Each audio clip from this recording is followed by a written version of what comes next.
Pinatulang mamatay si Jesus. Tingnan po natin to. Ipinatawag ni Pilato ang mga punong saserdote, ang mga pinuno ng bayan at ang mga tao at sinabi sa kanila, isinakdal ninyo sa akin ang taong ito sa kasalanang panunulsol sa mga tao. Ngayon, siniyasat ko siya sa harapan ninyo at napatunayan kong walang katotohanan ang mga paratang ninyo sa kanya. Gayon din si Herodes, kaya si Jesus ay pinabalik niya sa akin. Hindi siya dapat hatulan ng kamatayan. Wala siyang kasalanan.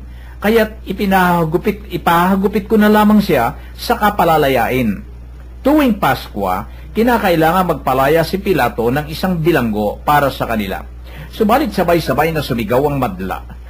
Patayin ang taong yan. Palayain si Barabas.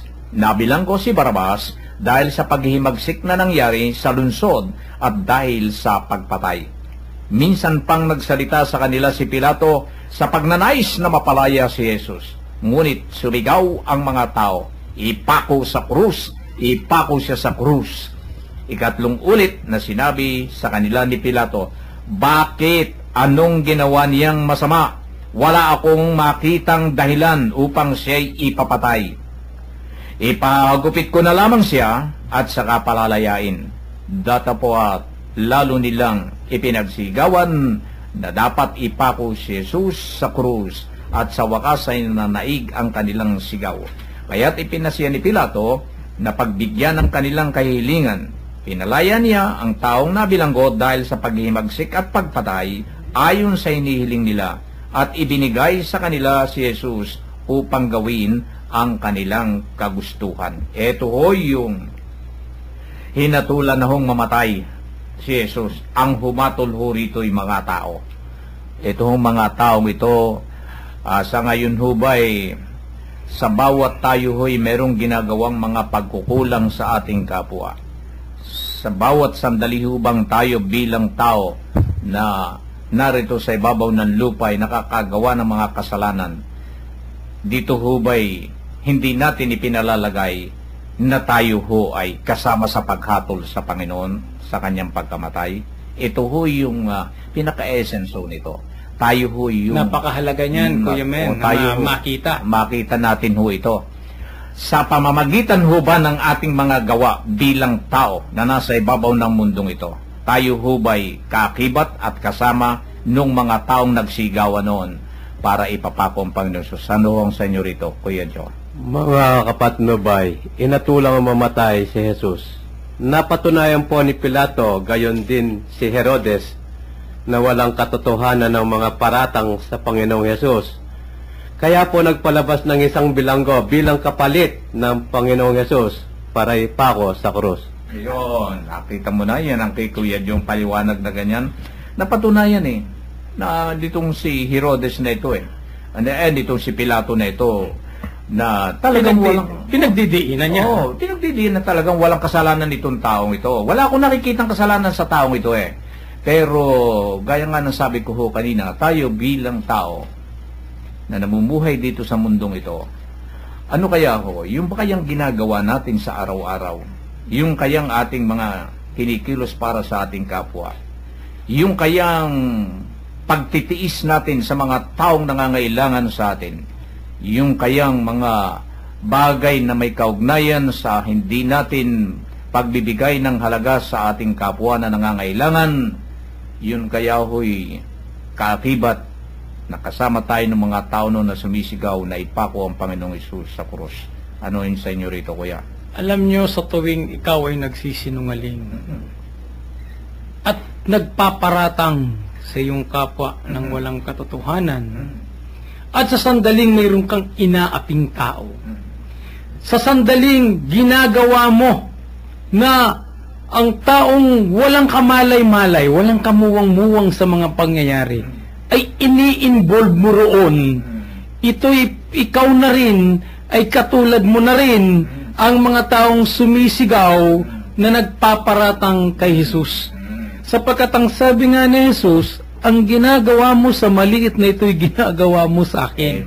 So, nangangahulugan dito sa mga pangyayaring ito, kaya nang sinabi mo, Kuya Men, sa bawat mali na pagparatang natin sa ating kapwa, na paghamak natin sa ating kapwa, hinahamak na rin natin ng Panginoong Hesus. Pero yung lalim na sinasabi nga po natin na iba pa na nakalagay dito, sa tuwing tayo nagkakasala, isinisigaw nating ipinapako ang ating Panginoong Hesus. Sa tuwing tayo'y tumataliwas sa batas ng Diyos, sa Kanyang mga inuutos, tayo'y nagpapako sa Kanya sa krus. At kung ang sinasabi nga po natin, sinasabing na ni Pilato na walang kasalanan ay parurusahan at papatayin, mas marami nga naman sa kapanahunang ito. Tulad ngayon, marami ang dapat nasa bilangguan, wala sa bilangguan. Pero marami ang nakabilanggo rin na walang kasalanan. Sa tuwing may mga ganitong pangyayari na hindi masyadong nasiyasat, na ang katarungan ng tunay na katarungan na dapat makamit ng isang tao at hindi niya nakamit, ay kapanahunan ni Jesus, ganito yan parehong-pareho yan Sa Jesus na walang kasalanan, sa Jesus na nilait at hinamak, sa Jesus na pinako sa krus at pinarusahan ng walang kasalanan, nagaganap pa rin ito ngayon Kaya minsan may katanungan, Kuya Men, bakit anya maraming mga tao ang nasa kulungang walang kasalanan? Ito yung kapanahunan sa ngayon na dapat mayroon ding gumanap na bilang Kristo. Ngayon, bakit nagpapatuloy din ang pagpapakahirap at pagmisyon ng mga Kristiyano para ang salita ng Diyos ay makarating na katulad ng ginagawa natin o katulad ng mga selebrasyon na ginagawa katulad sa Imus, Diocese ng Imus? Nagpapagod, nagpapagal, dumadalo yung mga tao para dun sa mga paghuhubog, para lamang sa isang preparasyon na katulad ng sinasabi kasi at ibinabalita ko sa iyo na mayroon kaming pinaghahandaan na katulad ng karakol na ang kahulugan ay napakaganda. Ang selebrasyon ng ika-50 anibersaryo ng Diocese ng Imus. Parang gano'n. Bakit ang mga taong ito rin ay nagpapagal, gugugol ng panahon, naggugugol ng mga oras, nagagamit ng kanilang mga talino? Ito yung katulad ni Jesus na ibinibigay na ang kanila ring sarili. Ibinibigay din nila yung kanilang sarili. Na kahit na hindi man, parang wala naman ako mapapala kung para makita natin ang tunay na kahulugan ng pagiging Kristiyano. Itong mga taong ito ay gumagawa ng paraan at nagpapagal. Sa Jesus, hindi lang paraan, buong sarili talaga pinakikita na niya, ito ako. Ito talaga ang aking pagka-Diyos at pagkatao. Kinakailangan lang makilala niyo ako upang sa pagsunod niyo sa akin at na makita niyo ito, makasama ko kayo pagdating ng panahon. Ang problema hanggang nga ngayon hindi makita at hindi magawa ng tao ang tunay na pagsunod sa Diyos upang yung paghihirap naman ni Jesus ay maibsan. Yun naman paghatol sa Kanya ay mabawasan naman sa kapanahunan ito. Yung paglibak sa Kanya, mabawasan din. At yung mga pagsisinungaling ng mga tao para sa kanilang kapwa ay mabawasan na rin. Sapagkat si Jesus, kapag sinundan mo, hindi ka magsisinungaling Kapag siyang nakita mo at nakita mo yung liwanag, ikaw ay maging isang saksi ng Diyos sa katotohanan, hindi sa kasinungalingan. Kaya pag binabasa natin ito, pinipilit ni Pilato, pinipilit niya, wala akong nakikitang kasalanan, ni muntimang kasalanan. Bakit itong mga tao ay patuloy na si Jesus ay ninanais siya na mapako sa krus? Huwag na nating sabihin ang dahilan, yung mission ulit. Kasi mawawala na naman ng halaga yung paghihirap.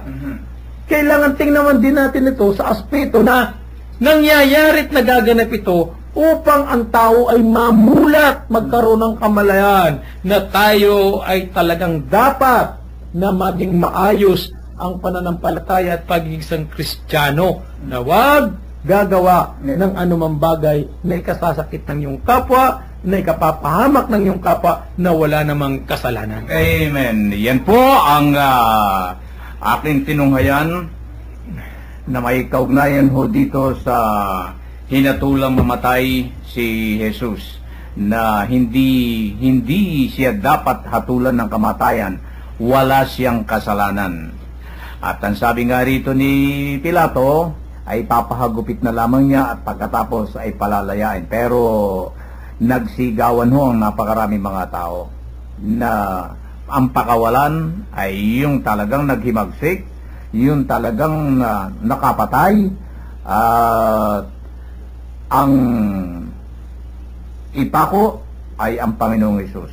Yan ho ang naririto, nakapaloob sa hinatulang mamatay ang Panginoong Hesus. So nandun ho yung essence ng aral sa sinabi ni Kuya Joe at ni Kuya Ben na nakikita ho natin dito sa paghatol na ito sa pagkamatay ng Panginoong Hesus.